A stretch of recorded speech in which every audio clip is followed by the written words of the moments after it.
Muy buenas noches, la bienvenida es una vez más a este Pauta Libre. Soy Paula Molina y comenzamos con la editorial para este programa. Esta semana en Vallenar se develó una de las incógnitas persistentes de la inminente contienda presidencial.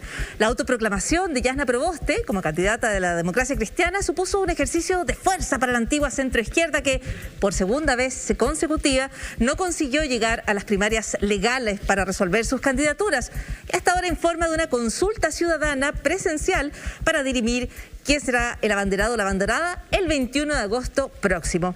Tardía y confusamente, con una comprensión muy parcial de las señales de los tiempos que corren, dos mujeres, Yasna Proboste y Paula Narváez, y el radical Carlos Maldonado, citando los nombres que están hasta ahora, tratarán de hacerse cargo de un proceso que se vio entrampada por la vieja política y urgentemente necesitado de la gente y de la calle. Los resultados de esa consulta serán cargo también de una lamentable carencia, pues las primarias legales que lograron una importante participación, que inevitablemente será la vara con la que se comparará esta consulta de unidad constituyente, se realizaron sin presencia femenina ni representantes de pueblos originarios, las dos conquistas más cruciales quizás de las ganadas tras octubre del 2019. En otros hechos de la semana, una empresa internacional decidió cambiar el nombre en la etiqueta de uno de sus chocolates. Una decisión que la compañía toma en una revisión mundial que incluyó 2.000 productos, generó curiosa preocupación en Chile y en algunos sectores incluso franco rechazo. Este incidente, bien acotado y aunque menor, nos recuerda el temor atávico que algunos sectores de nuestra sociedad sienten ante cualquier transformación. Y pese a que una amplia mayoría de la población ha votado ya en distintos procesos por una transformación profunda en el país, por una profunda transformación en la forma en que abordamos nuestra diversidad, nuestras diferencias, hay un sector que reacciona con incomprensible alarma ante cualquier cambio, precisamente si esos cambios tienen que ver con el lenguaje, el trato, los símbolos. Cambios en cuestiones importantes como la forma en que se distribuye el poder en el país, o tan pequeñas como la etiqueta de un chocolate. De vuelta a los temas más relevantes, tener que escuchar, no hablar, simplemente escuchar el Mapuzungún en una instancia formal, hay sectores a quienes les resulta incómodo o necesario. Y sin importar la celeridad con la que la convención avanza en su reglamento, forma sus comisiones o perfecciona sus mecanismos de votación, se insiste en pintar una caricatura de desorden que minimiza los acuerdos y magnifica las desavenencias. Mientras esto sucede, por primera vez se quebró la cadena de distribución de las vacunas en el país esta semana. Afortunadamente, la escasez de las Pfizer, que se está aplicando a los jóvenes y adolescentes, permitió comprobar que el interés por vacunarse sigue vigente en sectores mayoritarios de la población, aunque eso significa largas filas, esperas sin explicación y otra vez enfrentamientos entre la postura de las autoridades locales, los municipios y el Ministerio de Salud. Fue una semana de definiciones en el ámbito de la pandemia, con la llegada de la Sputnik, con la recomendación de vacunar a los niños y niñas con Sinovac y la inminente aplicación de una tercera dosis a la población mayor, mucho después de que el presidente del directorio de la Clínica Las Condes tomara lo suyo de manera irregular y en un gesto de prepotencia. Es hora de tomar medidas en un país que se abre paulatinamente a la normalidad en términos de la pandemia, que mira de reojo al espejo internacional, que nos recuerda siempre que hay que tener cuidado con el virus, pero que deberá abrirse por sobre todo en esta etapa a la verdad. El estudio que reunió a profesionales de Harvard, de Oxford y de la Universidad Católica y que recién publicó la importante revista Science, ratificó lo que muchos y muchas intuíamos. El nivel socioeconómico influyó en el contagio y la mortalidad del COVID-19 en el país. Alguien dirá que el estudio solo comprueba una realidad que en muchos lugares se vive día a día y que allí donde no se vive se intuye que el dinero determinó la suerte de las personas y a veces la diferencia entre la vida y la muerte durante esta pandemia. Por eso ahora no es momento de equivocarse y hay que destinar los esfuerzos a los sectores más carenciados, los que no tuvieron acceso prioritario ni a los test, ni a la trazabilidad, ni a las ayudas financieras cuando más lo necesitaban. Comenzamos este Pauta Libre y hoy en Pauta Libre. Este viernes, la presidenta del Senado, Yasna Proboste, lanzó su candidatura presidencial en Vallenar. Además, dejó abierta la opción a una posible primaria en unidad constituyente.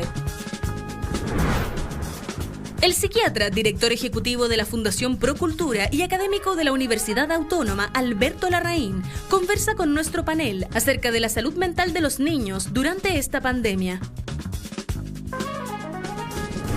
El presidente de la comisión investigadora por el caso Enjoy, diputado Rodrigo González, analiza los últimos sucesos acontecidos sobre el caso. Además, Alejandra Matus nos entrega nuevos antecedentes. Muy buenas noches nuevamente a este Pauta Libre. Soy Paula Molina. Me acompaña Yasna Leví. Paula es muy libre. Paula. Igual que la pauta. ¿Cómo estás, Yasna Leví? Hola, buenas noches. Muy buenas noches. Muchísimas gracias por la participación siempre en Pauta Libre. Alejandra Matus, muy buenas noches también. Buenas noches. Comenzamos con varios temas en una semana, como todas las semanas durante el último periodo en Chile, cargadas de noticias, de reacciones. Yo creo que propio de un país en cambio, en transformación, ¿no? Y me gustaría partir con el tema de la Convención Constitucional. Me parece que la Convención, si bien avanza en una serie de materias, se está privilegiando una perspectiva respecto a que su andar no sería el adecuado. Una cuestión que, por ejemplo, hoy ataca fuertemente el constitucionalista Javier Couso. Dice, es no conocer la complejidad de estas convenciones en distintas partes del mundo, no ver que sus ritmos son los que está siguiendo la Convención chilena, el apurarse en caricaturizar como que no está funcionando con la rapidez o la premura que se querría. Estoy de alguna manera explicando el argumento que Couso plantea en otros términos. ¿Cómo están viendo la Convención, Yasna?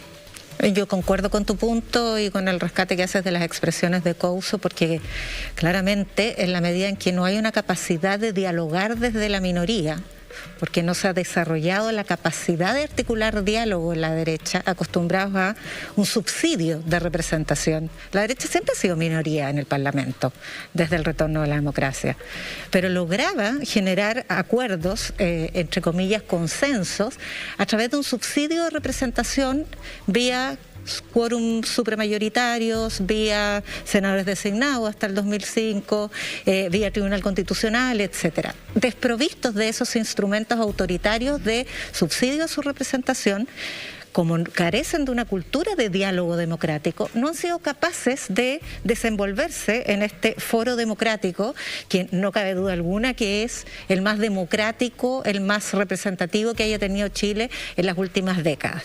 Y ante eso, entonces, despliegan esta estrategia que tú misma mencionabas en tu editorial de emporcar a esta convención. Y lo hacen por la vía, además, no solo de la burla a expresiones de culturas ancestrales que han sido un verdadero regalo para todos los chilenos y chilenas, conocer esa lengua nativa, conocer aspectos filosóficos de sus rituales, etcétera, sino que también lo hacen criticando esta supuesta falta de organización. Yo quiero recordar que hay ministerios recientes, como el de Cultura, como el de Energía, que han tomado años en formular una ley y luego un reglamento. ¿Cómo no va a ser complejo organizar una convención?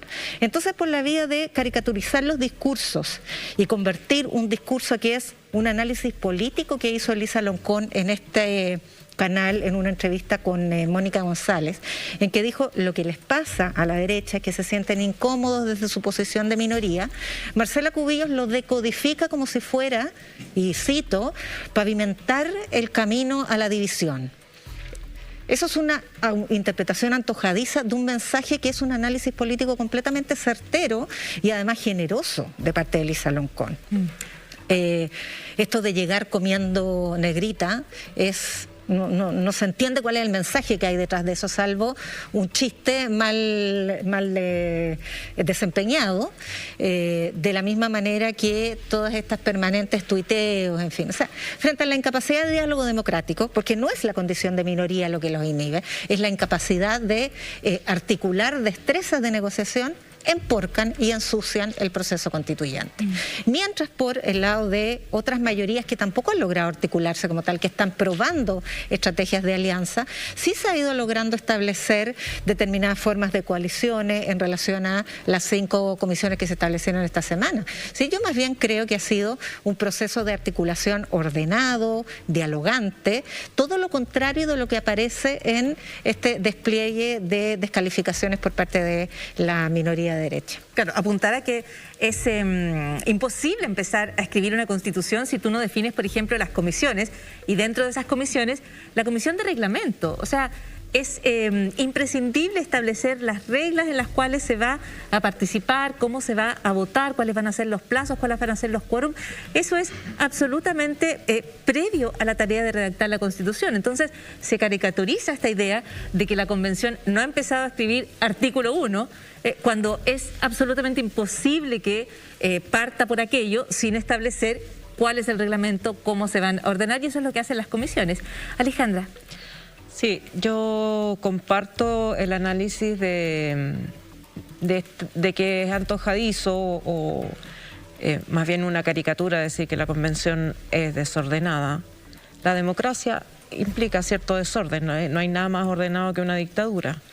La diversidad, conversar con otras personas que piensan distinto a ti o que vienen de otras culturas, significa una dosis de desorden hasta que logras el acuerdo. Digamos, primero hay que conversar, ponerse de acuerdo, afinar la conversación para ver si estamos entendiendo lo mismo.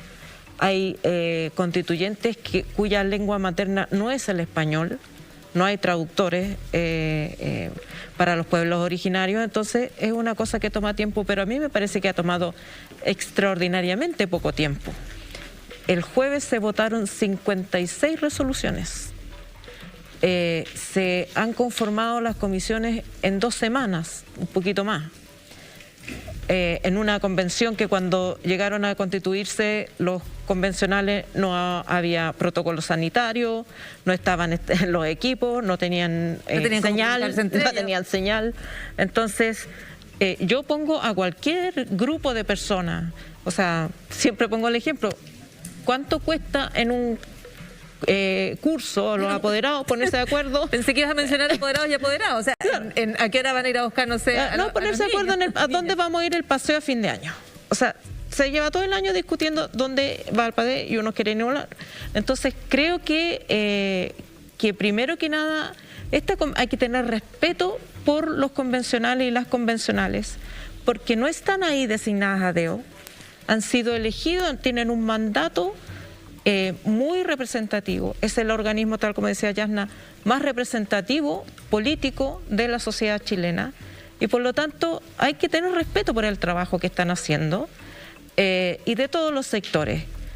Sobre la conducta de Marcelo Cubillos y Tere Marinovich, a mí me parece que Tere Marinovich está en otra línea, ella tiene otro propósito. Su propósito es ganar una especie de batalla cultural, como mencionaba un economista esta semana, y ella no está ahí para lograr acuerdos ni convencer a ningún otro convencional. Ella está en una línea como fue el Tea Party en Estados Unidos, ¿no? En otra línea política muy ajena a lo que está pasando en la Convención Constitucional. Lo dramático me parece a mí es que Marcelo Cubillos se sume a esta estrategia que por lo menos no representa a su sector propiamente tal, pero rinde mucho, porque con esas interpelaciones, esos conflictos, por supuesto que ganan pantalla y es una manera fácil de estar en los medios, me parece a mí. Claro, de generar como además un pequeño nicho. Claro. Donde, tú puedes funcionar. Me parece que tu comentario respecto a que así es la democracia, es desordenada, se expresa, se debate, se conversa y no hay nada más ordenado que una dictadura, es bien elocuente. Yo creo que no respetar la convención es no respetar la opción a través de la cual Chile se dio a sí mismo una salida política, institucional, a una crisis tremendamente profunda, y en ese sentido yo creo que lo sensato sería la prudencia. Vamos al tema político que se está resolviendo aquí. Cuando estábamos iniciando el programa nos llegaban los mensajes de esta consulta ciudadana que va a realizar finalmente la unidad constituyente y que se ve apurada o solo se permite por el acto del viernes, cuando Yasna Proboste en Vallenar, después de visitar su escuela junto a sus profesoras, realiza el siguiente anuncio. Durante muchos días nos preguntaban si es que íbamos a aceptar el desafío de iniciar una candidatura presidencial. Les quiero decir aquí, desde la Plaza de Vallenar, que sí acepto. Valiente será acepto este desafío porque aquellos que queremos transitar en paz, aquellos que queremos transformaciones profundas para nuestro país, somos mucho más de aquellos que solo se dedican a gritar y que solo creen que la violencia puede resolver las dificultades. Es por eso que creo que Chile debe reconstruirse en paz. Debemos ser capaces de reconstruir después de un mal gobierno. Tenemos que ser capaces de reconstruir los empleos perdidos. Tenemos que ser capaces de reconstruir el crecimiento económico. Tenemos que ser capaces de reconstruir la confianza en Chile y en su gente. Y tenemos que ser capaces de invitar a todos aquellos que no conocen otra forma que no sea la violencia y el gritar para poder resolver las dificultades. Somos mucho más los chilenos y chilenas que queremos transitar en paz y avanzar en las transformaciones que nuestro país requiere. Esta pandemia dejó al desnudo las debilidades que enfrenta el Estado y que tenemos las familias. Queremos dejar atrás las situaciones de campamentos. Queremos apoyar a aquellas mujeres que han perdido los empleos.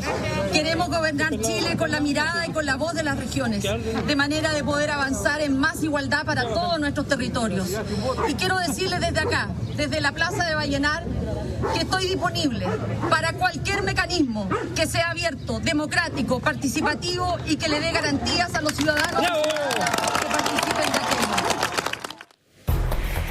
Ahí está Jasna Proboste y con eso, como decíamos al principio, se cerraba una incógnita que se arrastró por demasiado tiempo para efectos de la definición de la unidad constituyente. El anuncio de Jasna Proboste de alguna manera acelera lo que vemos hoy día, que es que efectivamente se puede hacer una consulta ciudadana. Ahora, en cuanto ella presenta su candidatura, lo que se revisa es la trayectoria de Jasna Proboste, ¿no?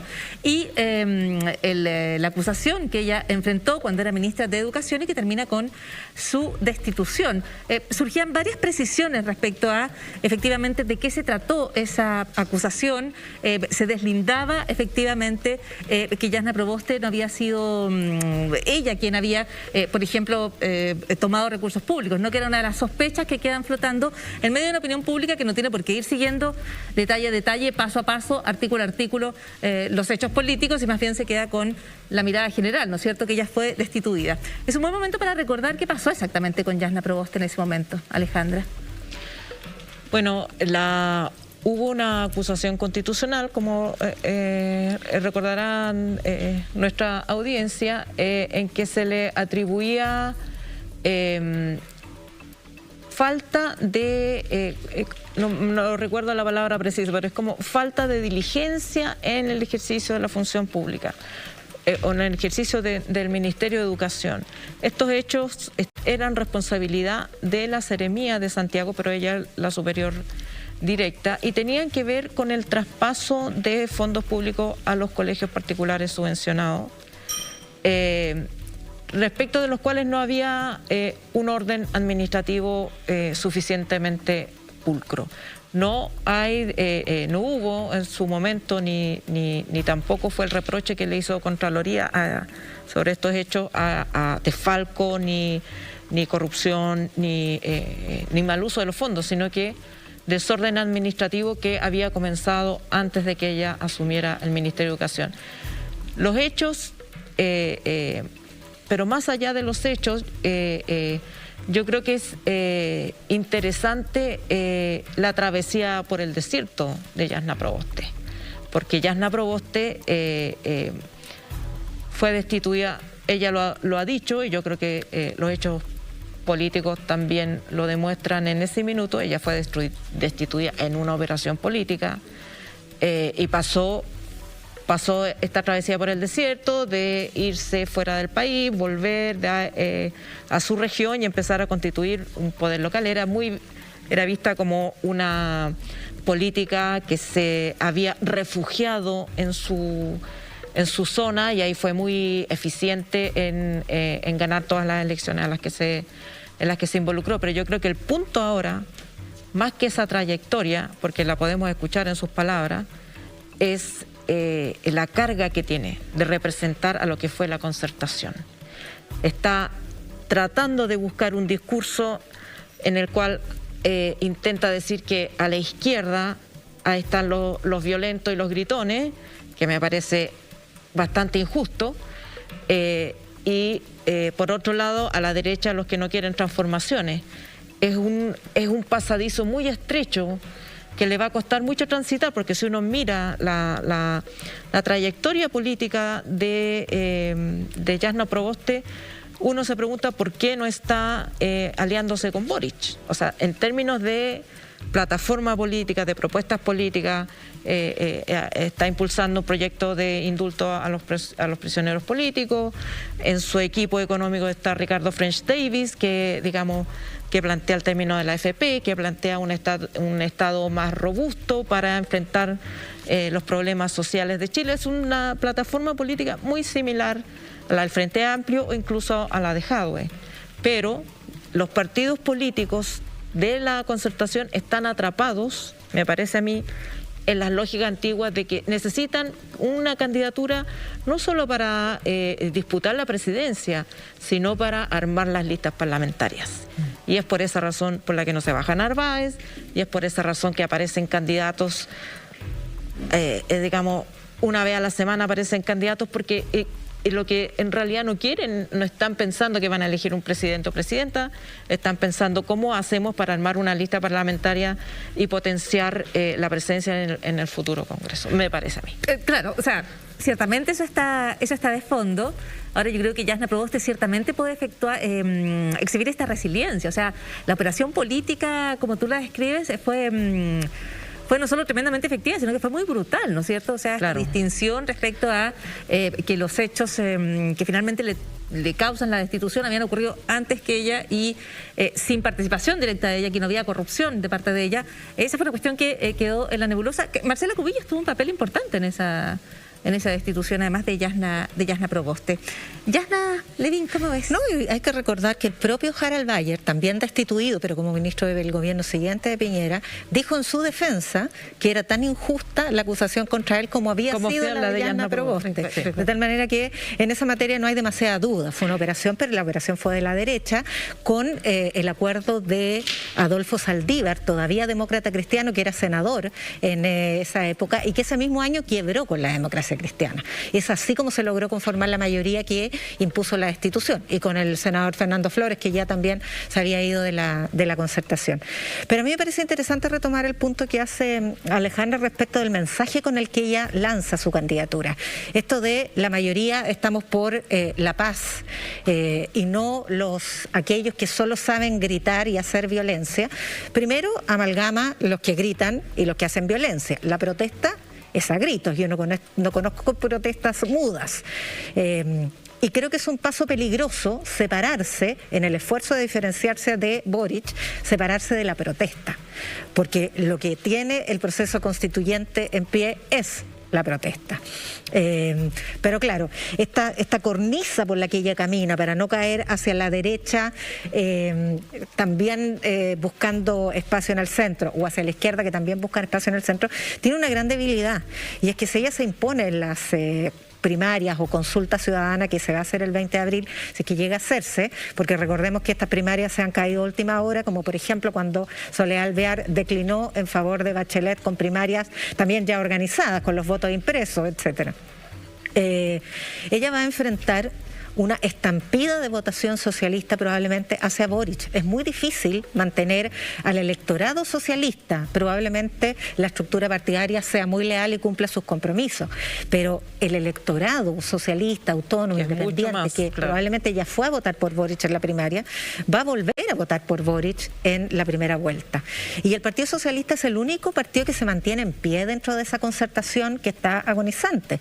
Entonces, perder a esa base va a ser también muy riesgoso para Jasna Proboste, que además yo creo que la DC DC también sigue en pie como partido, pero muy debilitada. Acuérdate que la DC sacó un constituyente y uno que no es DC en realidad, y un electorado bastante bajo. O sea, si tú tomas como referencia el desempeño electoral de la DC en la convención constituyente, estaría en causal de disolución si le ocurriera lo mismo en la parlamentaria. Claro, pero no le pasó así de lo dramático. Mismo, ciertamente, pero no le pasó lo mismo en la elección de gobernadores, no le pasó lo mismo en las concejales, no le pasa lo mismo. Yo creo que es tan difícil, es tan arriesgado apostar a cualquier comportamiento del electorado hoy, porque además es un electorado que se ha ido renovando, donde se suman personas que no votan, los más jóvenes, lo veíamos hoy día, se suman en distintos momentos. Yo sí, pero creo hay un que dato. Es un riesgo tremendo. Tenemos un dato concreto, y es que hay 1.200.000 jóvenes que se incorporaron al padrón y que están votando por referentes distintos de los tradicionales. Sí. Y Jasna Proboste, con todos sus atributos personales que son muy potentes.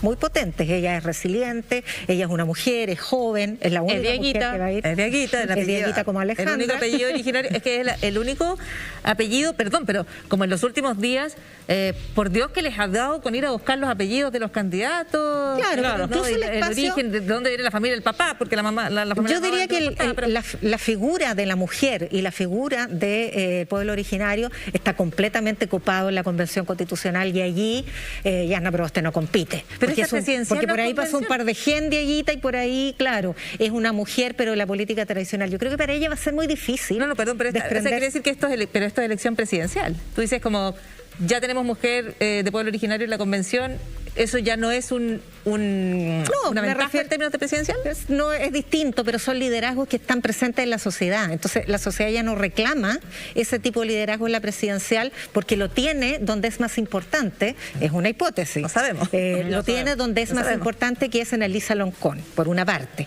O sea, lo mismo que Huanchumilla. Hoy día Huanchumilla ya no es el representante de los pueblos originarios en el mundo de la política. Evidentemente es lo menos originario respecto del antiguo elenco. Pero solamente para terminar la idea, yo creo que Jasna Proboste carga, más allá de sus excelentes atributos como líder mujer, pero carga con un lastre de la concertación que es muy fuerte para ella. Porque la escena aquella de el acuerdo transversal de gobierno y oposición en el primer gobierno de Bachelet para derogar la LOCE y aprobar la ley, pasó por desmovilizar el movimiento de los pingüinos, que fue el primero que comenzó esta trayectoria de movilización social, y pasó además por imponer un tipo de acuerdos transversales que está completamente agotado. Y esa foto de las manitos levantadas, tomadas de la mano, va a circular mucho. Aunque sea otro contexto, otra etapa, va a circular y le va a pesar a Jasna Proboste. Claro, ahora uno podría decir que no es del todo justo mirar el pasado con los ojos del presente, en términos de que esos eran en ese momento los espacios que se consideraban posibles, y ya sabemos que estaban muy cortos respecto a lo que era posible y lo que la sociedad chilena quería y demandaba, y siguió demandando. Yo quiero hacer un contrapunto. Yo creo que es injusto en el sentido de que Jasna Proboste fue derribada. Entonces, no creo que esa foto, la aprobación de esa ley en particular, se le tenga que poner en la cuenta, porque si ella hubiera sido tan representante de ese orden, no hubiera habido una operación de la derecha para votarla. Algo tiene que haber hecho mal desde esa perspectiva política, en esa lógica, para que la sacaran. Pero yo creo que el gran dilema de Jasna Proboste es ser leal y honesta con sus posturas políticas, que son de la derecha chascona, o sea, de la derecha chascona, que están mucho más cercanas al Frente Amplio, están mucho más cercanas a esos referentes, o asumir este presente griego, digamos, de asumir esta idea de que en el centro están los pacíficos y la paz. Este discurso que no calza muy bien con la personalidad de Jasna Proboste. Yo creo que esas disonancias entre el discurso propio y el discurso que hay que defender, porque hay que defender a todo este lote, claro. Creo que eso le va a pasar eso le puede costar caro, no porque los electores estén acá o estén allá, sino que porque los electores hoy día castigan la falta de una postura genuina.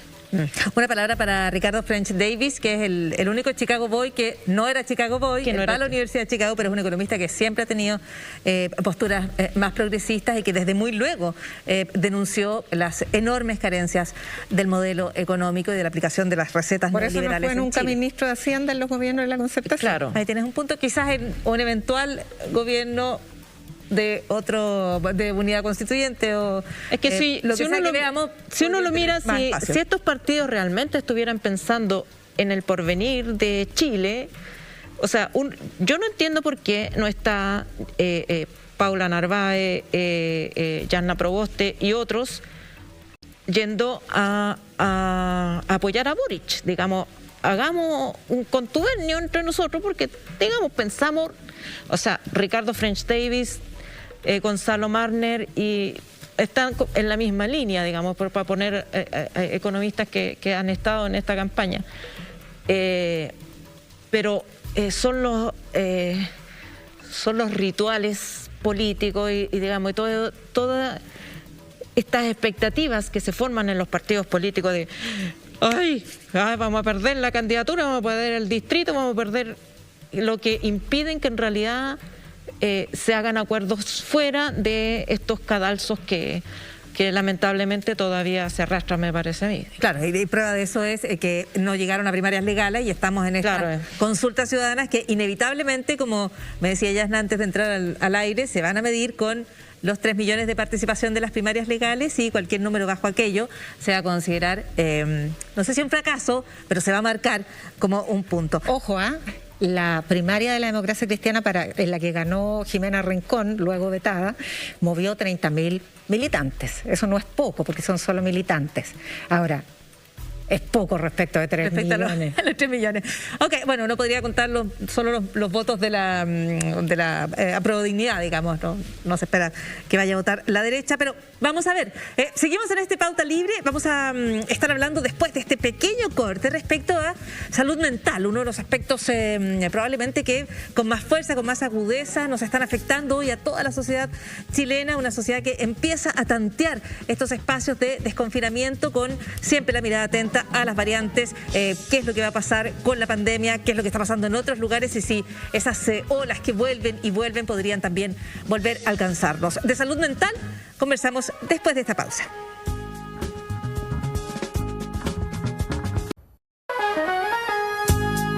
En instantes, el psiquiatra Alberto Larraín analiza las consecuencias de la pandemia en la salud mental de los niños.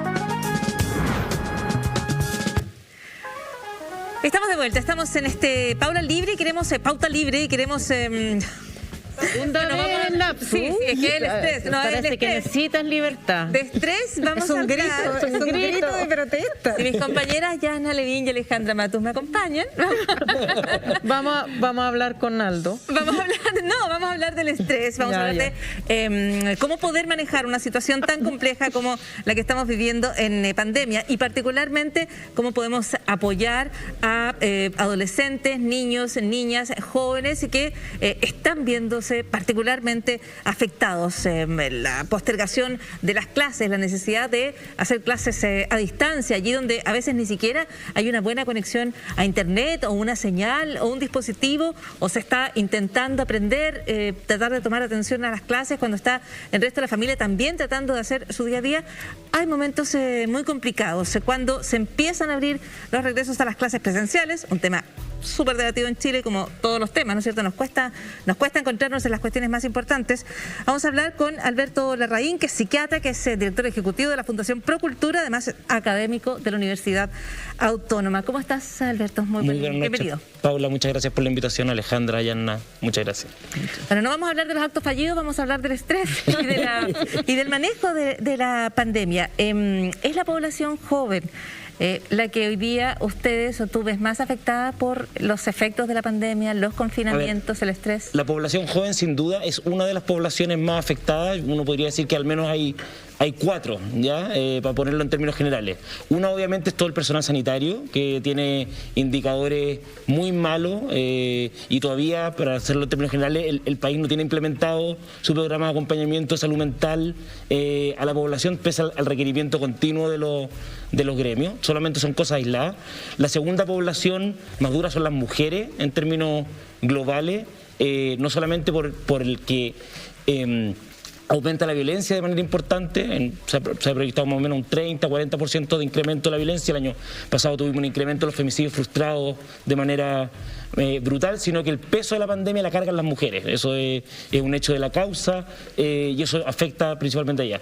La tercera son las personas mayores, que están principalmente casi que encerradas en sus casas, con una situación además donde las familias lo han fragilizado enormemente y han tendido a tratar de invisibilizar lo que podría ser su contribución incluso a la pandemia. Y los cuartos son los niños y los adolescentes, que es muy distinto, porque es la gran pregunta que hoy día tiene la salud mental, en el fondo. ¿Qué es lo que va a pasar con estos niños, estas niñas que hoy día están desarrollándose en la pandemia? Que, por ejemplo, un niño de 5 años hoy día vivió aproximadamente un 40% de su vida con restricción, con menos sociabilización, con dificultades, y ahí es donde básicamente tenemos las brechas más importantes. El país además tiene una brecha importantísima en salud mental infanto-juvenil.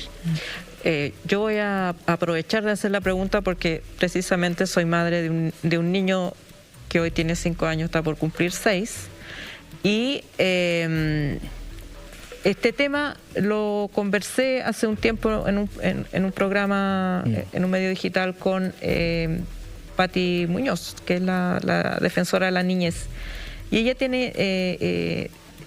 tenía la interpretación, o de hecho se están haciendo un estudio al respecto, de que al revés, digamos, de que estas políticas adultocéntricas de pandemia, en que se ha visto a los niños casi como esa palabra que se usó inicialmente, los vectores de la pandemia, que no se contagian, que no necesariamente tienen graves síntomas, pero digamos, hay que protegerse de los niños porque pueden infectar a los adultos, a los profesores, a los adultos en la casa, pero y que de sus necesidades de socializar, porque la escuela no es solo un lugar de aprender cosas, digamos, sino que también de crecimiento, de desarrollo, de intercambio, de jugar, el derecho a jugar, que también está reconocido entre los derechos de los niños. ¿Cómo dialoga esa necesidad con esta otra que ustedes están viendo de los potenciales peligros o preocupación de que no estén preparados para, si te leo bien, digamos, sí, para contextualizarlo un poco en función también de lo que conversaban antes de que yo entrara acá al panel. Uno de los pocos indicadores que en Chile ha empeorado sostenidamente en los últimos 30 años es salud mental, ¿ya? Independiente de lo que uno diga y todos los macroindicadores que uno pueda mostrar que mejoraban, salud mental empeora el consumo de droga, empeora la tasa de depresión, aumenta las licencias, y uno de los indicadores más graves en empeoramiento es la salud mental de los niños menores de 6 años, ¿ya? Donde todos los estudios lo que muestran es que cuando nos comparamos con otros países, nosotros tenemos las peores tasas, ¿ya? Y eso es consistente con lo que muestra, por ejemplo, la UNICEF, que muestra esto que previo a pandemia. Previo a pandemia, previo a estallido social, ¿ya? Entonces, lo primero que nosotros tenemos es que los niños y las niñas nuestras llegan a la pandemia en muy mal estado, ¿ya? Porque tienen una condición de vulnerabilidad extrema, ¿ya? Y eso es consistente con lo que uno ve en el Sename, ¿ya? Las tasas de salud mental o de enfermedades mentales por trauma en el Sename van entre el 60 y el 90%, dependiendo de la cantidad de años en el fondo que haya pasado en el sistema, o el sistema si están en el sistema de protección o en el sistema judicial. Entonces, hoy día lo que nosotros tenemos es que el modelo que nosotros hemos tenido en Chile ha enfermado a los niños y a las niñas, ¿ya? Y eso es un hecho de la causa. Y ¿El modelo educacional o el modelo económico? Yo creo que son varios, en el fondo. El modelo educacional claramente tiene una repercusión directa con el tipo de país que hemos generado. Nosotros somos el país que dentro de la OCDE más horas de estudio tienen los niños, tienen 36 horas de estudio a la semana, lo que ningún cerebro es capaz de resistir en términos de necesidad fisiológica, en términos de descanso. Entonces, la pandemia lo que viene a hacer es una réplica del mismo modelo que ya dañaba. Entonces, tú lo que ves primero es, no hemos tenido ninguna medida pensada en los niños y las niñas durante toda la pandemia. Nosotros con la Patricia Muñoz abogamos muchísimo tiempo porque, por ejemplo, tuvieron una franja para poder salir a las plazas, para que eventualmente pudieran haber ciertas acciones que le permitieran encontrarse, que los colegios, por ejemplo, pudieran estar abiertos para que los niños se vieran, al menos, pero ninguna de esas medidas sea, porque como bien dices tú, Alejandra, el niño es visto más bien como un vector que como un sujeto de derecho o como una persona que está afectada el día de hoy. Perdón, muy cortito. Allí donde hubo franjas para pasear mascotas, tú dices, no hubo nunca una medida para niños y niñas. Nunca hubo una franja para los niños y las niñas, tanto así que incluso los niños y niñas deportistas, porque a mí me tocó hacer parte de la vocería. Yo conozco un caso de una patinadora de Bío Bío que la mamá salía en la franja de las 6 de la mañana y le iluminaba con el auto la cancha para que pudiera patinar. O sea, de ese nivel de precariedad estamos hablando. Y cuando vemos el tema educacional, el gran defecto que tiene, que obviamente es el espacio más importante para los niños y las niñas, el desarrollo de parte de sus familias, es que el centro educativo en Chile es la meta y es la nota.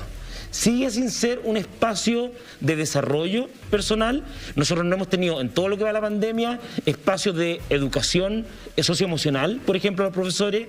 Hoy día no está diseñado en el contexto del retorno a clases, no hay una metodología de cómo va a ser el retorno. O sea, no se sabe si los niños van a conversar de la pandemia, van a pasar clases del día 1, los recreos duran exactamente lo mismo que antes, tenemos esta pelea eterna entre el colegio de profesores, los apoderados y el Ministerio de Educación, que muestra básicamente que el interés del niño y la niña es absolutamente secundario.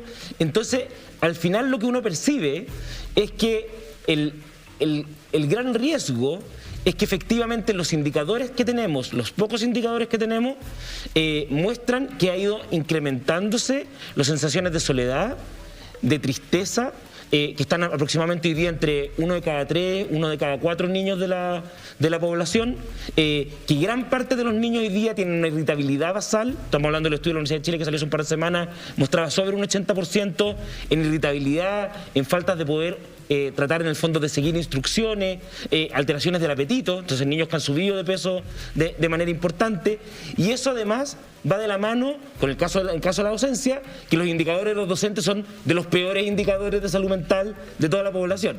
Entonces, hoy día nosotros tenemos una condición muy precaria donde el foco sigue siendo el CIMSE, la prueba PISA, la prueba de selección universitaria, sin poder poner el bienestar en el centro y ver cómo nosotros vamos a ser capaces de enfrentar esto. Ahora, esto además se ve cruzado por la tremenda desigualdad que hay en la realidad ya adversa para todos los niños y niñas, en particular para aquellos más vulnerables en términos socioeconómicos.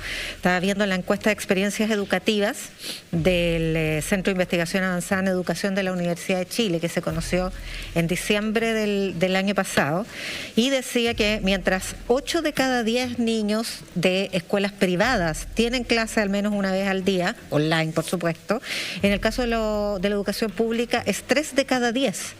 Hay 2 de cada 10 alumnos de educación pública que dicen nunca tener clases online. Hay 12% de hogares que no tiene un computador en la casa. Entonces, lo único peor que ir a la escuela es no ir, y sin recibir educación online. Entonces, esta brecha de formación que ya es precaria para todos los niños y niñas, respecto de los más y las más vulnerables, ¿cómo se puede dimensionar y cómo se puede revertir? A ver, eso es súper interesante, Yanna, porque cuando partió la pandemia, la OMS dio 2 recomendaciones en términos de salud mental, que eran las 2 recomendaciones más importantes. La primera es que las vocerías tenían que ser unificadas, ¿ya? No nos servía tener las distintas voces de la sociedad hablando cosas distintas en todo momento, que cosa que ha pasado en Chile durante toda la pandemia. ¿Ya? Toda la pandemia. Y la segunda indicación era que la pandemia no se podía transformar en un espacio de inequidad per se, que tú no podías percibir que el trauma o lo que se te iba a generar iba a depender del espacio social que tú estabas viviendo. El año pasado, o a principios de este año, la alcaldesa de La Pintana, Claudia Pizarro, dijo que el 50% de los niños de La Pintana habían reprobado el año escolar el año pasado. O sea, si el país no es capaz de dimensionar lo que significa que el 50% de los niños pierde un año escolar y no es capaz de hacer lo propio, como tú bien dices, entregando internet, entregando facilidades, entregando material en las casas, pero además logrando dimensionar que esta es una condición distinta a cualquier otra. Entonces, no podemos pretender que los niños sigan aprendiendo logaritmos y sigan aprendiendo los mismos conocimientos que antes. Este era el momento, y eso es lo que dice las Naciones Unidas, en que las asignaturas que tradicionalmente eran menos relevantes tenían que ponerse en el centro. Arte, música, educación física y música. Eran las tres asignaturas que tenían que, en el fondo, centrar el aprendizaje, porque la capacidad cognitiva de los niños es cero, la memoria es muy baja. Entonces, lo que tú le enseñas hoy día, en 3 semanas después, no van a recordar nada.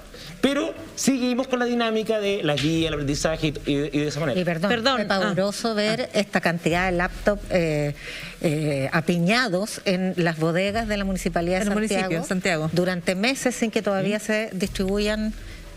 Más allá del laptop y del internet, que es un problema, el mayor problema es que los niños tienen que ser acompañados por alguien.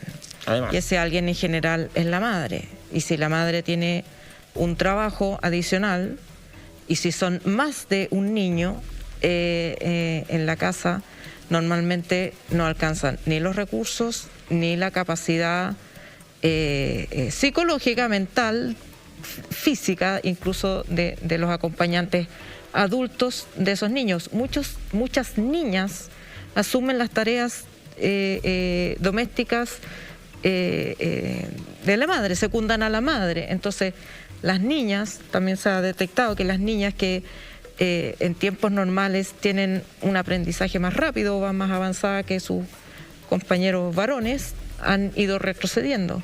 La deserción escolar ha aumentado.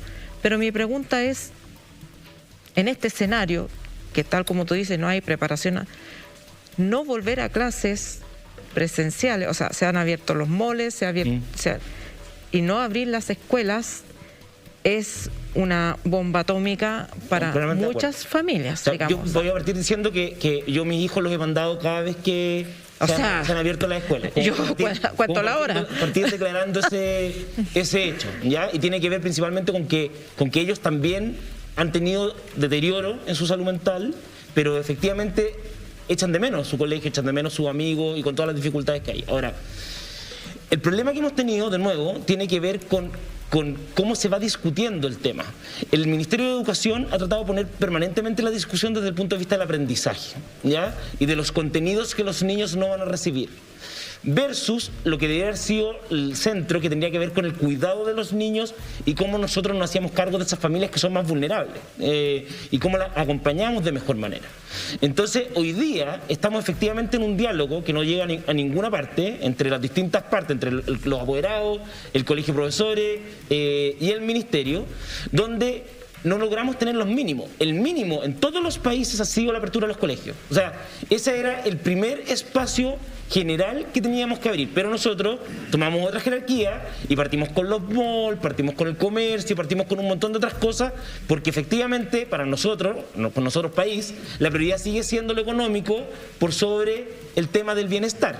Nosotros, por ejemplo, hemos dicho hasta el cansancio, hay que aumentar las vacaciones, hay que disminuir las jornadas, los trabajadores tienen que tener unas vacaciones en invierno, pero todas esas recomendaciones no dicen nada, pese a que las licencias de salud mental solo crecen y crecen.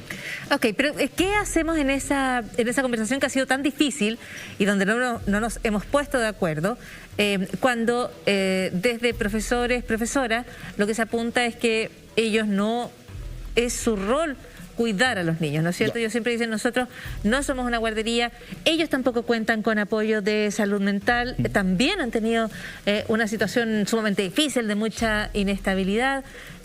¿Cómo poder resolver mejor esa conversación? Para contextualizar un poco, en la encuesta de Elige Educar, que es una de las grandes que tenemos en términos de salud mental de los profesores, que va a salir esperamos en las próximas semanas una nueva, muestra que casi el 80% de los docentes están estresados, agobiados, con insomnio y con muchas dificultades. Yo me atrevería a decir que en general los docentes en Chile tienen un alto nivel de compromiso con sus estudiantes, hacen muchísimas más cosas que los que les corresponden, pero es inviable pretender que sigan cumpliendo las mismas metas, el mismo currículum en este contexto, ¿ya? Entonces la pregunta que tú decís, Paula, es muy buena. ¿Qué hacemos?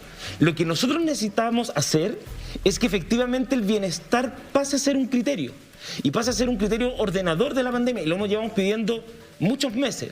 Si el bienestar es un criterio ordenador, por ejemplo, tú rápidamente dices, mira, este año no hay CIMSE, ¿ya? Este año no hay CIMSE y hay ciertas evaluaciones y no hay evaluación docente, y no hay metas sanitarias en los consultorios. Y tampoco aplicar las notas como siguen aplicando a los profesores. Claro. Este año los niños van a tener promoción automática, no van a tener notas, vamos a eliminar las tareas escolares y vamos a hacer un proceso de readecuación. Entonces, la recomendación para los papás que nos escuchan es: hoy día los niños están tanto o más estresados que ustedes. No crean que porque están en la casa no tienen en el fondo el estrés que están viviendo. Entonces, uno tiene que ser capaz de dimensionar qué es lo que ellos han vivido también. Los adolescentes también. O sea, imagínate lo que es un cabro que está hoy día en segundo año de universidad y tuvo cuarto medio con estallido social, no tuvo graduación. Primer año de universidad, no conoció ningún compañero. Segundo año de universidad, sigue en la misma dinámica. Entonces, hay situaciones muy complejas y que, además, como dice la Alejandra, van generando inequidades. Yo estuve revisando el otro día las cifras de la UNICEF para América Latina y es impresionante la diferencia entre las cifras de salud mental de las niñas versus los hombres. Estamos hablando de niños de 10 años. Es dramáticamente peor la salud mental de las niñas porque efectivamente hay un sesgo de género importantísimo que no está visibilizado. Entonces se hacen cargo de las cosas del hogar, cuidan a los hermanos más chicos, están más postergados, sufren más violencia interna dentro de las casas. Entonces ahí es donde uno lo que aspira es que efectivamente las familias podamos empezar a mencionar, y el país, que el tema de salud mental es un tema crítico, y es un tema crítico para que la gente nos entienda, porque la salud mental es como el bienestar que yo tengo para poder enfrentar el estrés de mi vida y poder desarrollarme. El paradigma en términos de experiencia comparada, ¿dónde se ha desarrollado una experiencia exitosa dentro de esta adversidad como para copiar el modelo? No, hay muchos países en el fondo, los países de la Comunidad Europea, los países en el fondo escandinavos, tienen modelos en el fondo que se han centrado en el bienestar. E incluso los países como Canadá han ido generando estrategias respecto a poder definir que este es un periodo de acompañamiento de los niños, que es un periodo donde el fondo de la priorización es que los niños sociabilicen, que efectivamente las metas que se establecen son menos en términos de aprendizaje. En cambio, tú sigues viendo que nosotros, por ejemplo, tenemos un aprendizaje descontextualizado. Yo te aseguro que la mitad de los niños del país, por lo menos, no han tenido ningún tipo de aprendizaje en relación a los contenidos de la pandemia. Claro. No les hablan de los virus, no les hablan en el fondo de las mascarillas, de los vectores. Entonces, tú terminas aprendiendo cualquier cosa menos lo que tú necesitas. Entonces, ¿qué es lo que los papás y las mamás pueden hacer en este contexto? Lo primero, tienen que saber leer y ver qué es lo que le está pasando a sus hijos o hijas. Los niños y las niñas no se portan mal porque sí. Un niño que anda irritable, un niño que está en el fondo teniendo problemas de comportamiento, hay algo que le puede estar pasando. Y ahí es muy importante que nosotros le demos la posibilidad de que pueda expresarse. Los papás en Chile no sabemos interactuar con nuestro hijo. Y no sabemos interactuar con nuestro hijo porque trabajamos 10 horas diarias, ¿ya? Entonces, el rato que tú llegas a estar con ellos en el mismo espacio, es un espacio en el que tú o das instrucciones respecto a lo que no se hizo, o terminando ciertas cosas como que coman, se bañen. Solo das instrucciones. Dando instrucción. ¿Qué pasa o cómo se aborda con los niños y las niñas un mensaje que puede ser contradictorio en algunos momentos? Porque tú, por un lado, quieres que se cuiden, ellos han visto, ven las cifras, ven los reportes del ministerio, porque están todo el día en la casa, la conversación está allí, el temor de los padres, a lo mejor algún contagio cerca, a lo mejor en algunos casos una persona que ha fallecido cerca. ¿Cómo haces para navegar con los niños entre la necesidad de cuidarse, de protegerse y la necesidad de que al mismo tiempo salgan un poco, vayan, aprovechen los espacios que se les dan, porque también te puede pasar que un niño haya escuchado durante 1 año y medio que no puede relacionarse con las demás personas, que no se puede acercar, que no puede tocar algo que haya tocado otra persona, que no puede respirar cerca que no puede estar a menos de, qué sé yo, 2 metros, que al final cuando ese niño tiene que salir o esa niña, puede que ese niño esté naturalmente aterrorizado, ¿no? O sea, uno como adulto le cuesta procesar. Para entenderlo, súper claro, nosotros los adultos somos los espacios de seguridad de los niños y las niñas, y por eso probablemente mucha gente que nos escucha se han dado cuenta que sus hijos se volvieron a pasar a la cama o están más encima de ellos en todo momento, y tiene sentido, porque en el fondo quieren estar más seguros. Ahora, parafraseando a Humberto Maturana, lo contrario a la inseguridad o la incerteza no es la seguridad, es la colaboración. Los niños en ese sentido son capaces de percibir cuando nosotros los adultos nos coordinamos y efectivamente somos capaces de entregar directrices claras. ¿Cuál es el problema? Que hoy día las directrices son todas distintas, ¿ya? Y ese es el problema que tenemos. Entonces, si los papás se ponen de acuerdo, si hay un discurso unificado con el colegio, yo digo, cuando mis hijos fueron al colegio, ninguno de los tres estaba pasmado, pero acogimos un montón de cosas. O sea, acogimos el que yo lo fui a dejar, lo fui a buscar esos días, coordinamos con los papás de sus mejores amigos. O sea, obviamente es una situación compleja, pero requiere que en el fondo uno lo vaya a coger, porque tampoco sabemos cuánto tiempo vamos a entrar en esta dinámica de entrada y salida. O sea, lo que eran primero 6 meses, llevamos 1 año y medio, y cualquiera podría decir, mira, ¿sabes qué? Van a ser 2 años, que los vamos a tener encerrados bajo la cama permanentemente para que no se contagien. No, aquí todas las instituciones internacionales y nacionales han dicho que la sociabilización y el espacio de colegio es fundamental para el desarrollo de las niñas y las niñas. Y entonces ahí tenemos que lograr equilibrar. Pero para eso necesitamos que los papás también sean capaces de salir de su espacio de miedo y poder empezar de a poco a construir con ellos. Ellos tienen un nivel de capacidad mucho más grande que lo que uno mismo puede creer.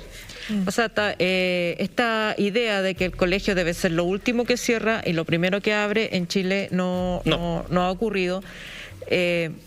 Perdón que cuente una experiencia personal, pero estando en Estados Unidos, que no es un país socialista ni mucho menos, pero en Nueva York lo que equivale al Ministerio de Salud se llama Ministerio de Salud Física y Mental. O sea, todo es salud física y mental, y hay teléfonos para todo, digamos, pues siempre está el tema de la salud mental muy presente, incluso en la relación online. Yo tengo un montón de anécdotas porque están muy pendientes de lo que los niños dicen, qué quiso decir con tal expresión, y como tenemos nosotros, por ejemplo, en español uno dice, me quiero matar, porque...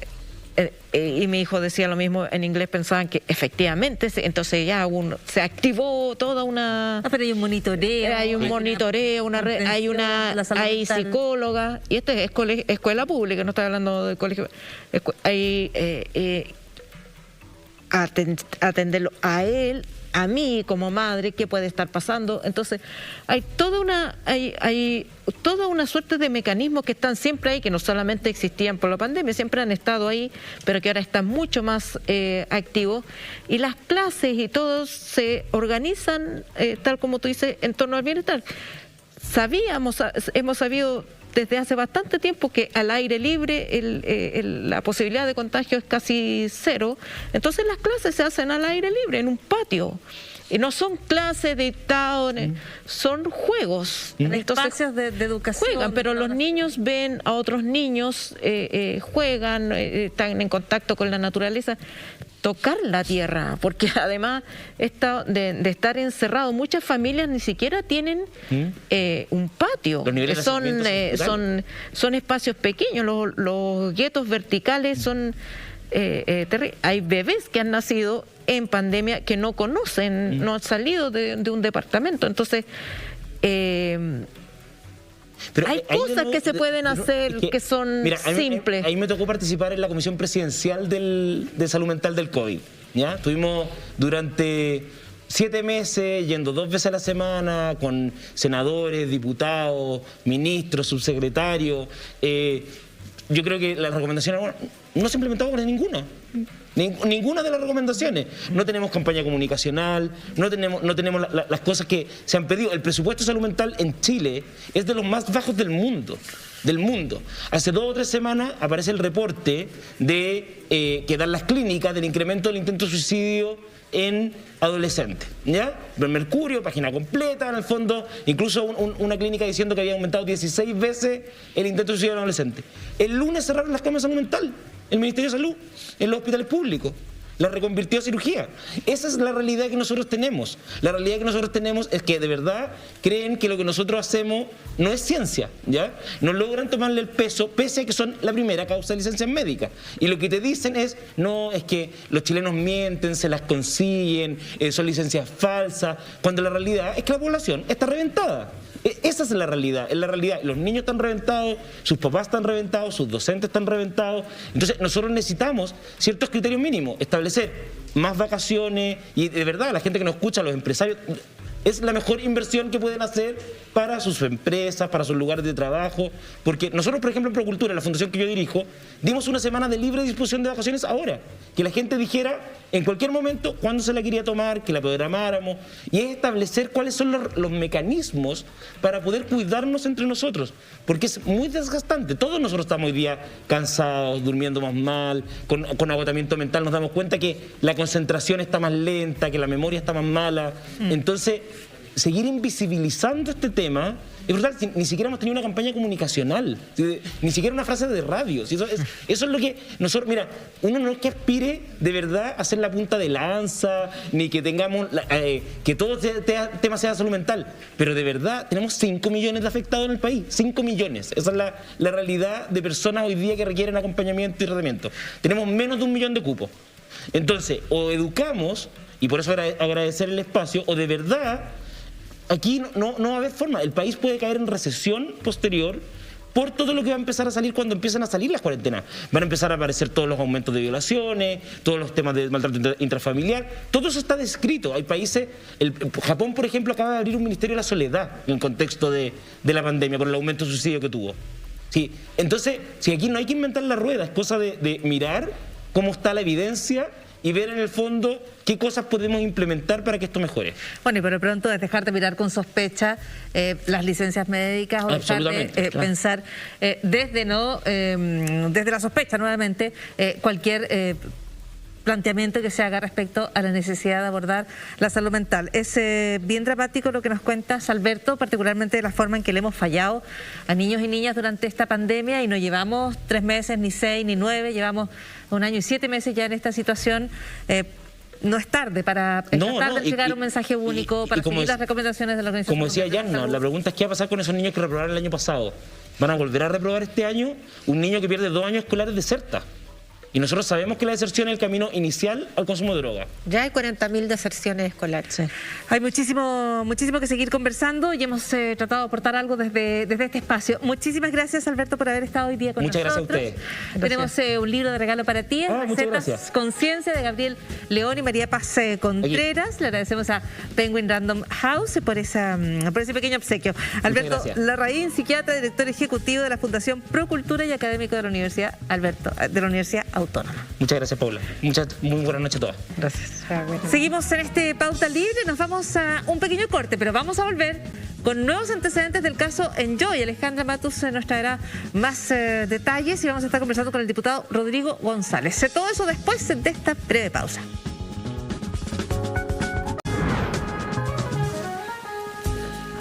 Continuamos en este Pauta Libre y queremos agregar algunos aspectos en torno a la conversación que teníamos hace algunos minutos con el psiquiatra Alberto Larraín respecto a la niñez en Chile. Se presentó y prosperó ante el Tribunal Constitucional el requerimiento contra la Ley de Protección Integral a la niñez, Yarna. Súper grave, porque tanto el Tribunal Constitucional lo impugnó y luego el presidente de la República presentó un veto contra un proyecto que había avanzado 6 años en el Congreso, y las impugnaciones tienen que ver con frases como derecho a salud, derecho a educación sexual laica y no sexista, le pareció inconstitucional al tribunal. Derecho a asociación y reunión para niños, niñas y adolescentes le pareció inconstitucional al Tribunal Constitucional. Y, por supuesto, el concepto de autonomía progresiva del que el conservadurismo normalmente bastante ha recelado. Este es un proyecto que responde a varias representaciones del sistema internacional de Naciones Unidas contra Chile por no cumplir la Convención de Derechos del Niño de la Infancia, suscrito hace 30 años. Chile está violando las disposiciones de esa convención porque, de acuerdo a nuestra legislación, y si no prospera ese proyecto en los aspectos en que han sido vetados, los niños no son sujetos de derechos, sino que son objetos de propiedad. Es muy grave lo que ha sucedido, ojalá el Congreso lo pueda revertir, porque de lo contrario, estas vulneraciones a la infancia, a los niños y adolescentes, no solo en pandemia, sino que estructuralmente se van a seguir produciendo. Hablando de demoras.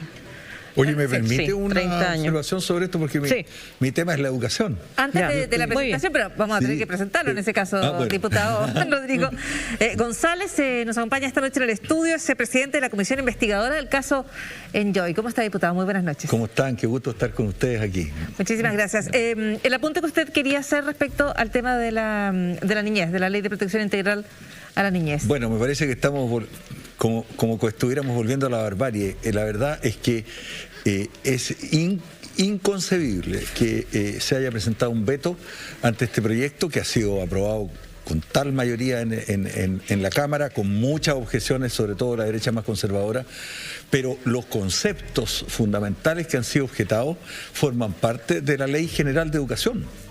O sea, yo creo que tiene bastante pocas posibilidades, digamos, de que ese veto pueda prosperar en el Tribunal Constitucional si es objetivo, ¿no? Los conceptos, primero está claramente en la Ley General de Educación definido que nosotros respetamos todos los derechos internacionales que Chile ha suscrito, y en segundo lugar se habla de educación laica, no recuerdo exactamente si se habla de educación sexista, pero lo voy a volver a revisar, pero se conversó, yo participé en la discusión de esa ley y se conversó, por supuesto, de educación sexista y no sexista, y se conversó de todas las características que hoy día están siendo objetadas por el presidente de la República. Es una cosa absolutamente inconcebible. Recordemos que este gobierno partió con el eslogan "Los niños primero". Claro, la demora, la verdad, es lamentable. El tema de la niñez también está dentro del trabajo de la redacción de una nueva Constitución, pero un aspecto que realmente descorazona es que si Chile cumpliera con los tratados que ya están ratificados, no existirían situaciones tan dramáticas como la del Sename, que por el contrario, se siguen proyectando y siguen horrorizándonos de vez en cuando, pero frente a las cuales no hay respuestas contundentes. Es excelente apunte, Yasna Levin. Hablemos del caso Enjoy, porque el 21 de julio, o sea, recién la Contraloría General de la República emitió un dictamen respecto del caso, descartando la existencia de conflictos de interés y la comisión de infracciones por parte del presidente Sebastián Piñera.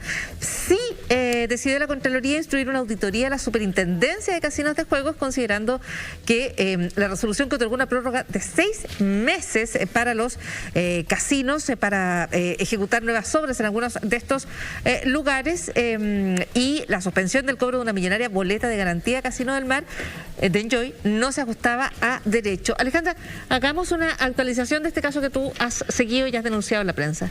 Sí, creo que vamos a separarlo en dos partes. Primero, respecto a la responsabilidad del presidente, la Contraloría lo que investigó es si el presidente, al dictar el famoso decreto 77, que recordemos es un decreto que se dictó el 28 de enero de este año, y que permitía la prórroga de obras tanto al Casino Enjoy, que eran cuatro casinos del Casino Enjoy, y uno de Sun Dreams, si es que lo requerían por la excepcionalidad de la pandemia.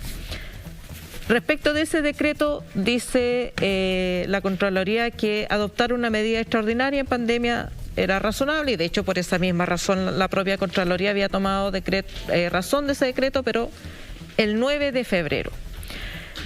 Si el presidente tomó esta decisión tratando de favorecer sus propios intereses económicos, porque las empresas que administran su fortuna, los fideicomisarios, BTG Pactual y Moneda Asset, son inversionistas en Enjoy.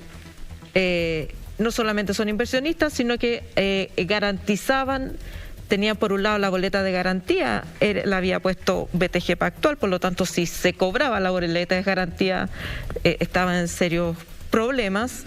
Y por otro, Moneda Asset garantizaba el 50% de la deuda de Enjoy, que si se le cobraba la boleta de garantía y además eso iba a significar que se le cancelara la concesión, también entraba en grave riesgo. Sobre ese punto la Contraloría dice, mire, nosotros fuimos y le preguntamos a Moneda Asset y a las tres empresas si le habían contado al presidente en qué están invertidos sus dineros. Y esa empresa dijeron no. Muy bien, entonces no hay interés. No hay conflicto de interés. Claro. ¿Por qué? Porque la Contraloría no tiene ninguna herramienta judicial para, por ejemplo, pedir los correos, para, digamos, ir más allá de simplemente confiar en la palabra de estas tres empresas que están constituidas, dos de ellas, por amigos del presidente, digamos, histórico. Perdón, ¿y Contraloría no tiene esa facultad porque se trata de privados? Porque la Contraloría porque se trata de privados. Aparato público. Porque se trata de privados. Entonces tiene que atenerse a lo que le digan. Entonces lo que la Contraloría está diciendo, nosotros fuimos, preguntamos y sobre la base de lo que nos dijeron, no hay interés. No hay ningún indicio de que el presidente haya tenido un conflicto de interés. Perdona, ¿y no le preguntaron al presidente? Porque le preguntaron al presidente a través, y respondió el Ministerio Secretaría General de la Presidencia, que no, que el presidente no sabía en qué estaban invertidos sus dinero y no lo sabía previamente, por lo tanto su interés no está comprometido. Pero vuelvo al hecho de que la Contraloría de este punto hace un control formal de papeles o de lo que se le responde a estas preguntas que hace. No tiene facultades para investigar, para requerir judicialmente como tendría un fiscal, por ejemplo, que puede decir, bueno, no tuve conocimiento, bueno, comprendo, pero muéstrame correo, vamos a incautar el computador, vamos a poner escuchas telefónicas, no sé lo que sea.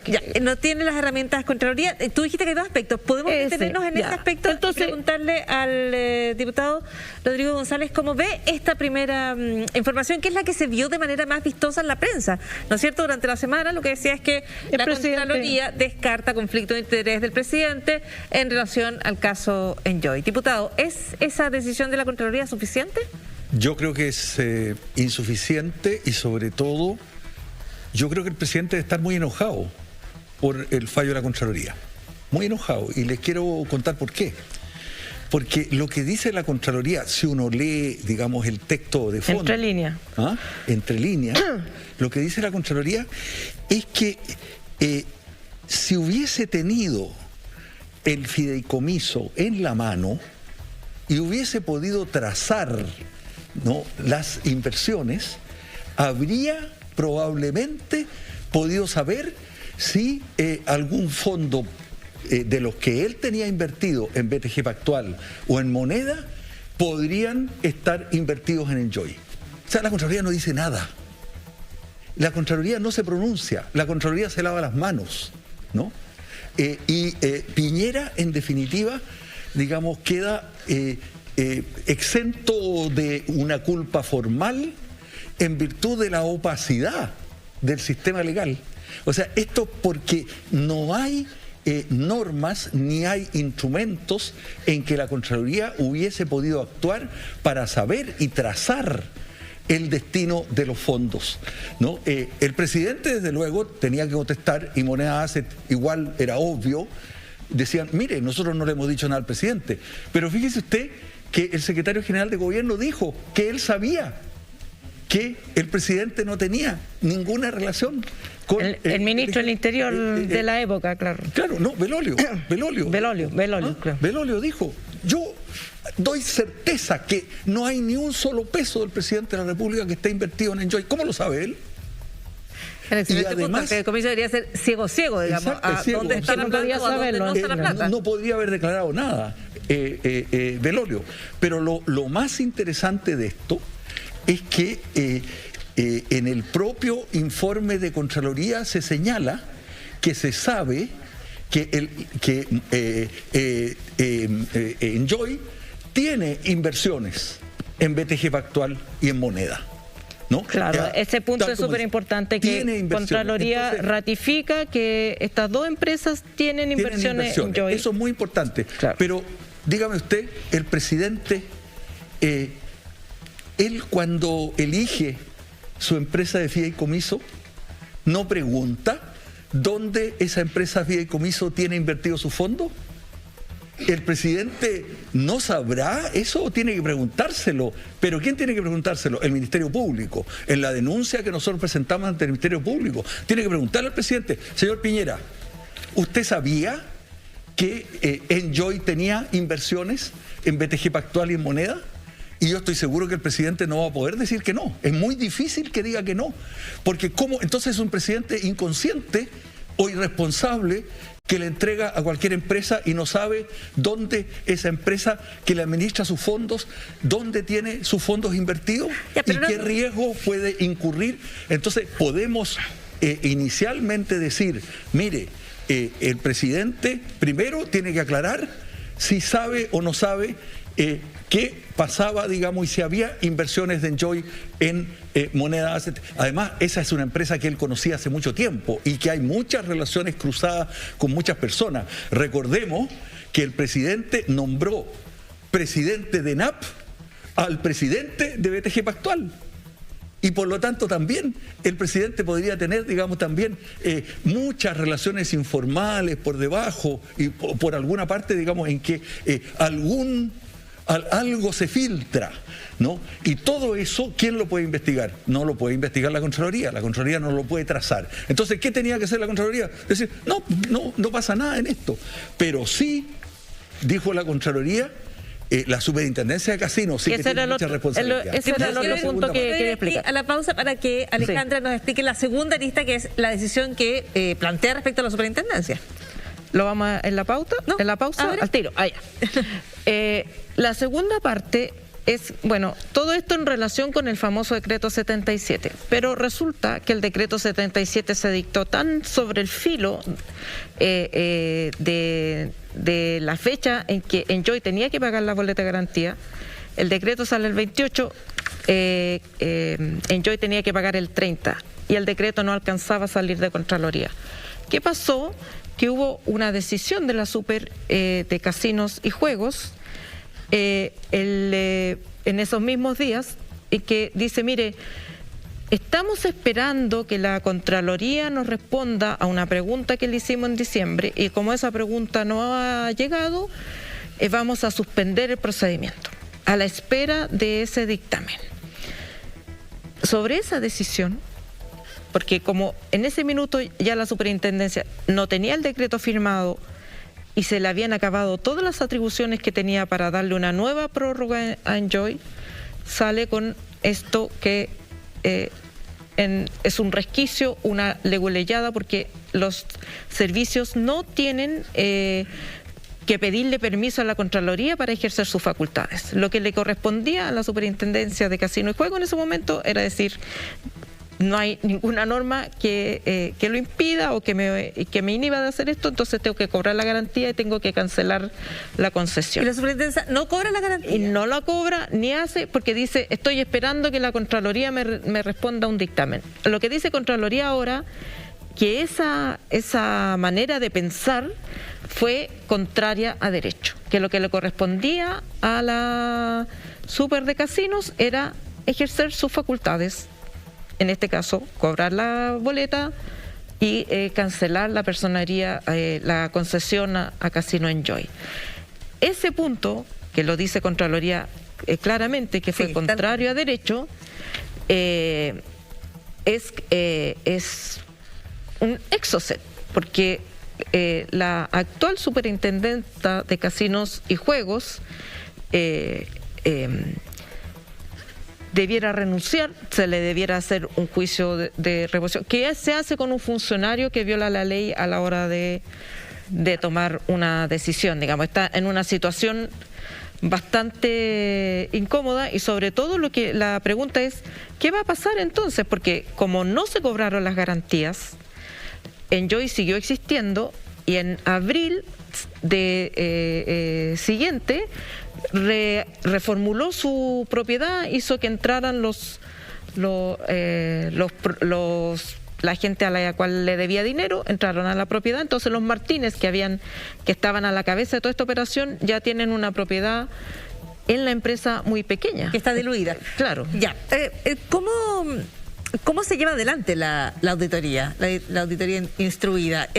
¿Implica necesariamente la salida de la superintendencia? No implica necesariamente. Yo digo, es mi interpretación, pero lo que dispone Contraloría es que se va a hacer una auditoría no solo de esta decisión, sino desde el momento en que se adjudicaron las concesiones, porque han habido numerosas quejas que fueron parte de la comisión investigadora respecto de la manera en que la superintendencia favoreció desde el momento en que se le otorgaron esas concesiones, porque Casino Enjoy hizo promesas que eran imposibles de cumplir y que estaban Perdona, ¿y esas claro. concesiones son todas bajo el gobierno del presidente Piñera? Todas desde 2018, agosto del 2018. Diputado, ¿usted cómo ve esta auditoría que encarga la Contraloría a la superintendencia? Mire, yo creo que es una situación gravísima. Es una acusación a la superintendencia de haber violado la ley. La Contraloría dice, la superintendencia violó la ley, no cumplió, no se ajustó derecho, no cumplió con las normas legales y aplicó una norma o una resolución que no debió haber aplicado porque el decreto, en definitiva, no tenía ninguna validez legal, porque no había sido tramitado en la Contraloría, no había recibido, digamos, la toma de razón de la Contraloría, que es fundamental para que un decreto tenga validez legal. Pero la señora superintendenta, con el decreto en la mano, dijo, yo voy a actuar y lo voy a hacer conscientemente y le voy a hacer este favor a Enjoy. Y entonces voy a dictar este decreto. Fíjate, todo esto se hizo en 4 días. Yo creo que esto lo decidieron ellos a último minuto, de salvar a Enjoy a último minuto. El 25 recién dicta la resolución la Contraloría. Y el día 29 toma la decisión, o sea, toma el decreto, dicta una resolución y el día 29 definitivamente da las instrucciones para que pueda suspenderse el cumplimiento de todas las obligaciones que tiene Enjoy con los municipios, con los gobiernos regionales y además de cobrar las boletas de garantía y de exigir el pago de lo que le debe a los municipios. O sea, en la práctica esto es un tremendo salvavidas. Es un salvavidas total. Que viene desde la superintendencia, O sea, por lo menos eso es su efecto. Es tan grave que nosotros pusimos, y le quiero leer el texto, en la denuncia que hicimos ante el Ministerio Público lo siguiente. Mire lo que pusimos, dice.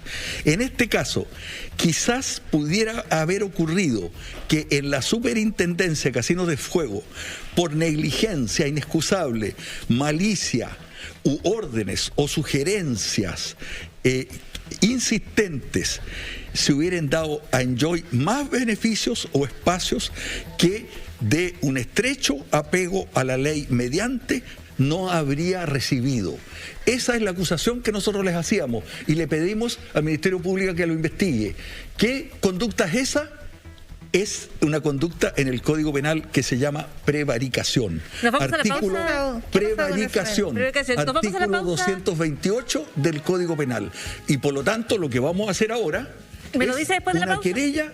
¿Sí? Me lo dice después de la pausa. Diputado González, nos tenemos que separar brevemente, pero vamos a seguir hablando del caso Enjoy después de esta pequeño corte aquí en el Pauta Libre.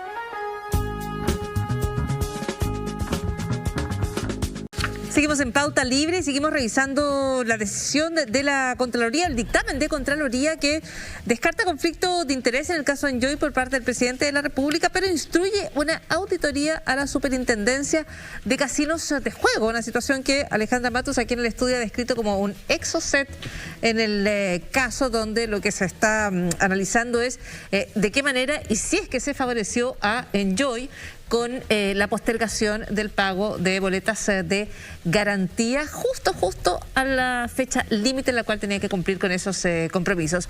El diputado Rodrigo González de la comisión que está a cargo de esta investigación en el caso Enjoy nos estaba contando cuáles eran las acciones legales que se estaban avanzando, preparando y en las cuales se estaba observando el caso Enjoy. Bueno, con esta resolución de la Contraloría aparece evidente que la superintendenta burló y, digamos, no cumplió con la ley y por lo tanto, habiendo violado la ley, se configura una figura que en el Código Penal se llama prevaricación, ¿no? Cuando un funcionario facilita, digamos, de que la ley no se cumpla o que haya negligencia en el cumplimiento de la ley. Negligencia excusable o malicia. Sí, perdón, para eso no hay que esperar que termine esta auditoría.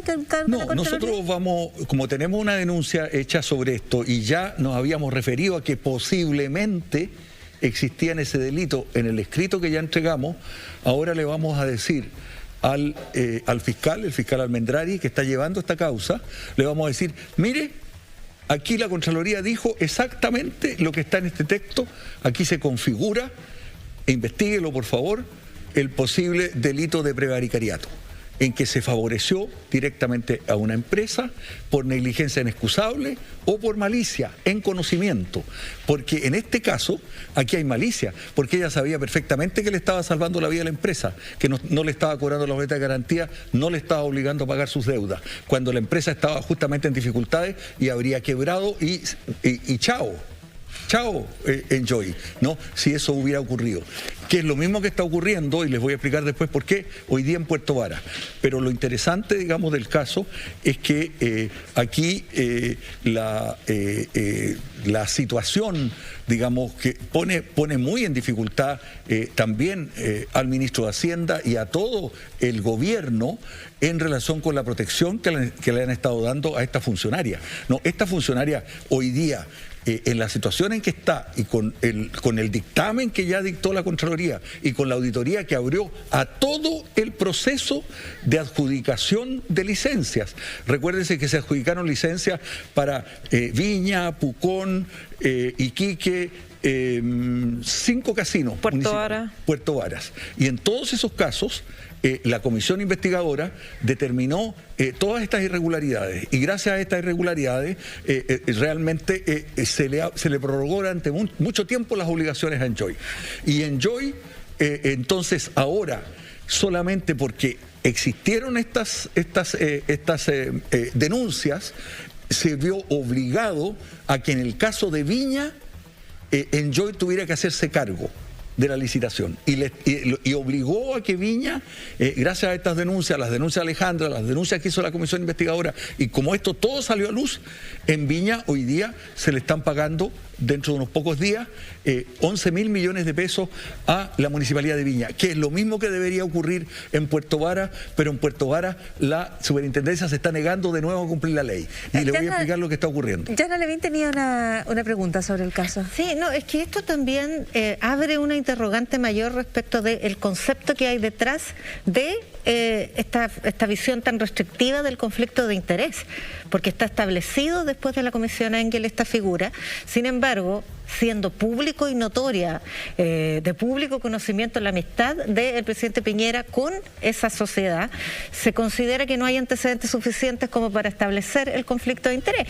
Y efectivamente, en estricto rigor, apegado a la ley, lo que dice la Contraloría es efectivo, a pesar de que vulnera la fe pública, el sentido común y todo el conocimiento que se tiene al respecto.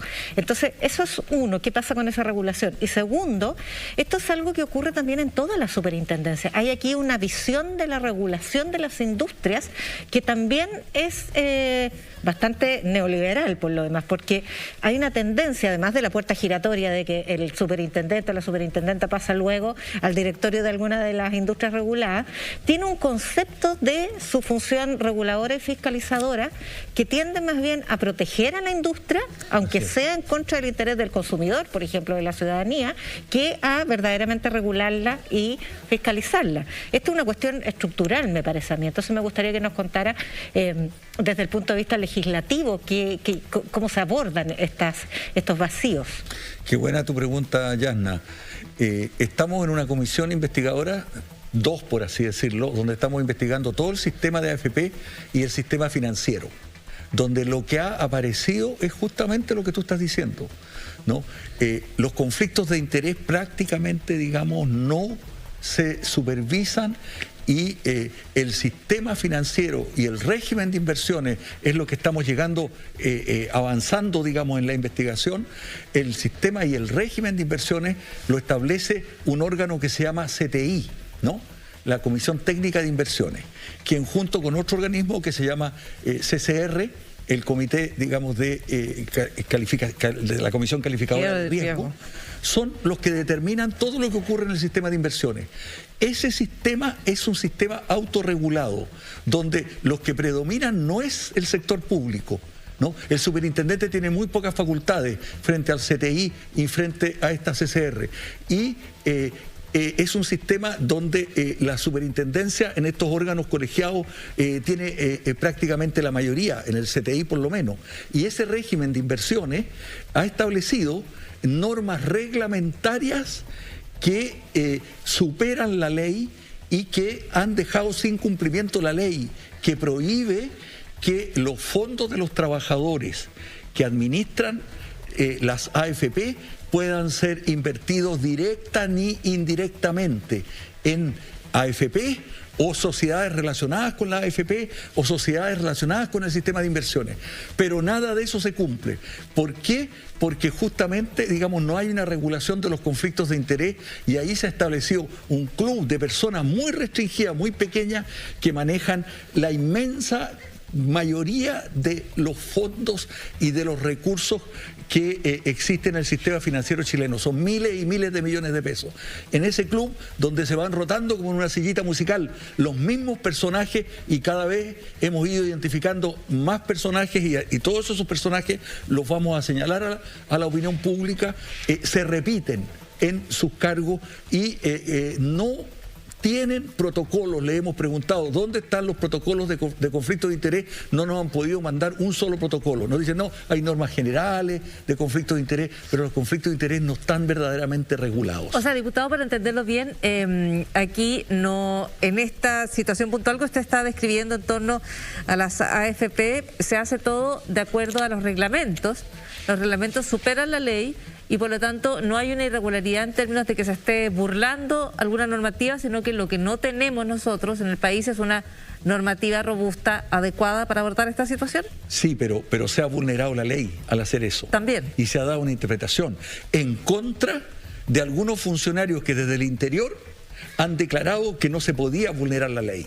Y eso forma parte también de la investigación que vamos, digamos, a entregar a medida, digamos, de que se vaya descubriendo todo lo que ha ido apareciendo allí.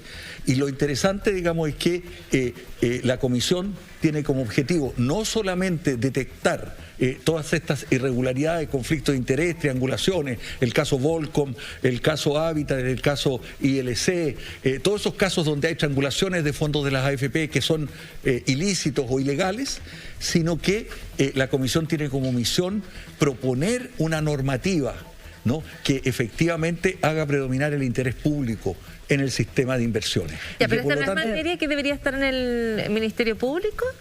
¿Perdón? No son... si usted dice que aquí sí se ha burlado la ley, ¿esto no lo debería investigar la justicia? Se burló la ley conscientemente. En un momento una superintendenta dio las instrucciones para que ese reglamento predominara sobre la ley. Y eso vamos a tener que mostrarlo como ha surgido, como evidencia, digamos, de todo el trabajo que venimos haciendo. ¿Y aquí se refiere al caso Enjoy o se refiere al caso de la... Se refiere a todos los casos, y se refiere también al caso Enjoy porque, digamos, Moneda Asset y BTG son algunos de los principales jugadores, son los Maradona y los principales. En el otro lado también. Del otro lado también. Así es. Ellos están asesorando además a Enjoy,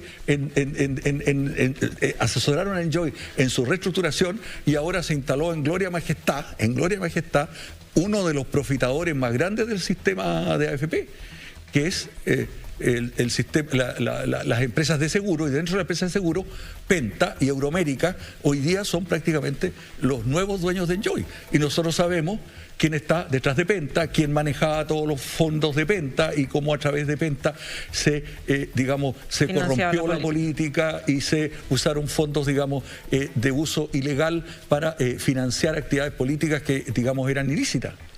Sí, no solamente quería hacer un comentario, que volviendo al caso Enjoy, en el caso de la superintendenta de Casino y Juego, no es solamente la acusación de haber favorecido a la industria en general. De hecho, son los otros operadores de casinos los que han denunciado también que hay una acción en particular para favorecer a Enjoy por sobre los demás. Entonces, es una actitud de preferencia por uno de los actores de la industria. Y también creo que es importante que siempre se dice que estos organismos reguladores en realidad no obedecen a la autoridad política porque tienen autonomía, pero la Superintendencia de Casino y Juego es una entidad reguladora con muy poca autonomía.